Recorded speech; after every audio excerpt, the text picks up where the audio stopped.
राहता शहरात अल्पवयीन मुलीच्या विनयभंग प्रकरणामुळे संतापाची लाट उसळली असताना पीडितेला न्याय मिळवून देण्यासाठी कठोर कारवाईची भूमिका घेतलेल्या भाजप प्रदेश उपाध्यक्ष तथा माजी खासदार डॉक्टर सुजय विखे पाटील यांनी दिलेला शब्द अखेर पूर्ण झालाय।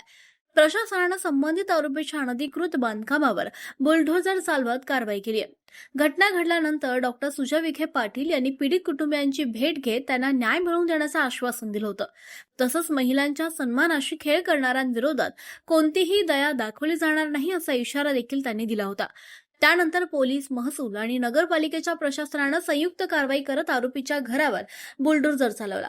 या कारवाईमुळे राहता शहरासह संपूर्ण तालुक्यात कायद्याचा धाक निर्माण झाला असून महिलांच्या सुरक्षेबाबत प्रशासन गंभीर असल्याचा संदेश केला। गुन्हेगार कोणताही असो त्याला कायद्यापुढे झुकावंच लागेल ही भूमिका या कारवाईतून अधोरेखित झाली आहे। डॉक्टर सुजय विखे पाटील यांनी या प्रसंगी प्रतिक्रिया देताना म्हटलं, पीडितेला न्याय मिळवून देणं आणि समाजात सुरक्षित वातावरण निर्माण करणं ही आपली जबाबदारी आहे। महिलांवर अत्याचार करणाऱ्यांना कोणतीही माफी नाही। कायद्याच्या चौकटीत राहून अशा प्रवृत्तींवर कठोर कारवाई व्हायलाच हवी। दरम्यान या कारवाईचं नागरिकांकडून स्वागत करण्यात येत असून पीडित कुटुंबियांना देखील मोठा दिलासा मिळालाय।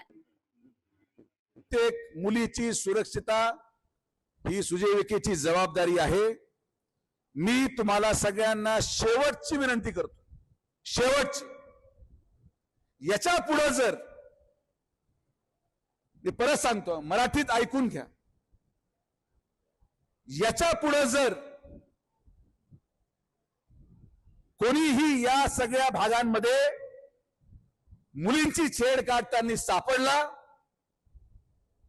कोणीही या भागांमध्ये कुठल्याही प्रकारे मोठे गुन्हे किंवा कृत्य करायचं सापडलं तर स्वतः आतमध्ये जेसीबी घेऊन घर पाडून टाकायला शब्द पण सुजय विखेचा आहे।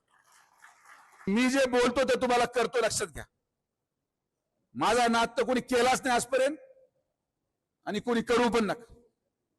जिथं आमच्या माया बहिणींची सुरक्षतेचा प्रश्न येतो, मी तुम्हाला माझ्या मुलीची शपथ घेऊन सांगतो, मी तुम्हाला सोडणार नाही।